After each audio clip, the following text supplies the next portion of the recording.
क्या आपको कभी एहसास हुआ कि आपने तैश या गुस्से में आकर जो लड़ाई झगड़ा किया, गलत किया, या किसी और मौका पर जब लोग आप पर चढ़ाई कर रहे थे और आपको कसूरवार ठहरा रहे थे और आप जानते थे कि आप बेकसूर हैं, लेकिन आप खामोश रहे और इंसल्ट करवा के आ गए, लेकिन अब आपको अफसोस हो रहा है कि उस वक्त कुछ बोलना चाहिए था, खामोश नहीं रहना चाहिए था।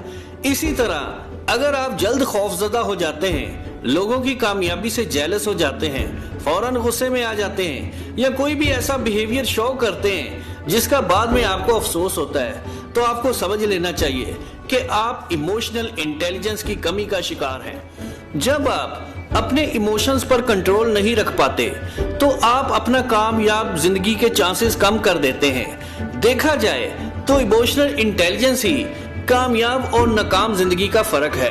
हमारे पास दोनों तरह की मसाले मौजूद हैं। जब लोग इमोशनल इंटेलिजेंस को शो करते हैं और कामयाबी हासिल करते हैं, या इमोशनल इंटेलिजेंस को बिल्कुल नजरअंदाज कर देते हैं। जब भी आप गली मोहल्ले में लड़ाई झगड़ा देखते हो, ऑफिस में बैक बाइटिंग और आर्गुमेंट्स का तबादला देखते हो, या घरों में बच्चों की डांट डपट या मार कटाई देखते हैं, तो ये सब इमोशनल इंटेलिजेंस की कमी को शो कर रहे होते हैं। इमोशनल इंटेलिजेंस का कंसेप्ट डेनियल गोलमैन ने अपनी best selling book emotional intelligence में इस्तेमाल किया है।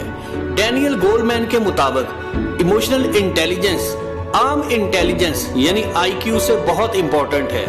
ये लोगों में सोशल इंटेलिजेंस पैदा करती है। ये उनको जमाना साज और मर्दम शनास बनाती है। ये अच्छे और बुरे की तमीज बताती है।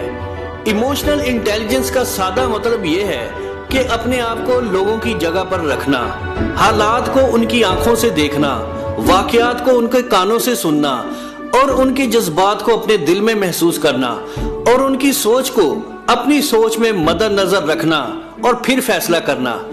और जब आप में ये क्वालिटी आ जाती है तो आप इमोशनली इंटेलिजेंट बन जाते हो। जब एक सीनियर पॉलिटिशियन एक प्रेस कॉन्फ्रेंस में जर्नलिस्ट के सख्त सवालात का जवाब तहम्मुल मजाजी से देता है, या घरों में माँ बाप अपने बच्चों की शरारतों और बदतमीजियों का सब्र से जवाब देते हैं, या क्लासरूम में कोई टीचर अपने स्टूडेंट्स को उनकी फितरत और सलाहियत के मुताबिक समझा रहा होता है, तो ये सब लोग अपनी सिचुएशन को मद्देनजर रखकर इमोशनल इंटेलिजेंस का इजहार कर रहे होते हैं।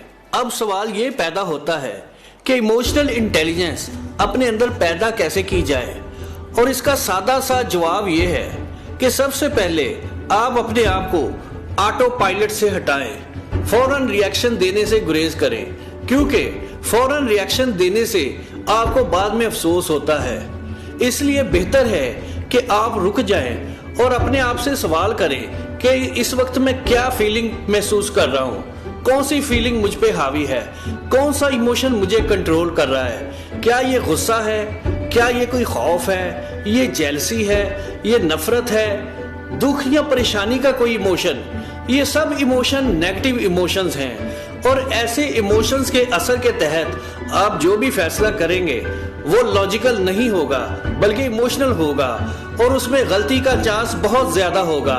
अमूमन थकावट, बहुत ज्यादा काम और स्ट्रेस भी आपको इमोशनल इंटेलिजेंस से दूर कर देते हैं। जब आप अपने इमोशंस और उनका अपने ऊपर असर और उसको कंट्रोल करना सीख जाते हो, तो फिर लोगों के माइंडसेट को उनके इमोशंस के जेरे असर देखना, अपने इमोशन को समझना और सबसे बढ़ के लोगों को इनके इमोशनल माइंडसेट के साथ समझना एक बहुत बड़ी स्किल बन जाता है। दुनिया के तमाम बड़े लीडर्स और कामयाब लोगों के पास ये स्किल इमोशनल इंटेलिजेंस की सूरत में मौजूद होती है, जिसकी वजह से वो अपनी इस इंटेलिजेंस को इस्तेमाल करते हैं और अपनी कॉमन सेंस में इजाफा करते रहते हैं, और अल्टीमेटली ऐसे लोग ही अक्लमंद कहलाते हैं।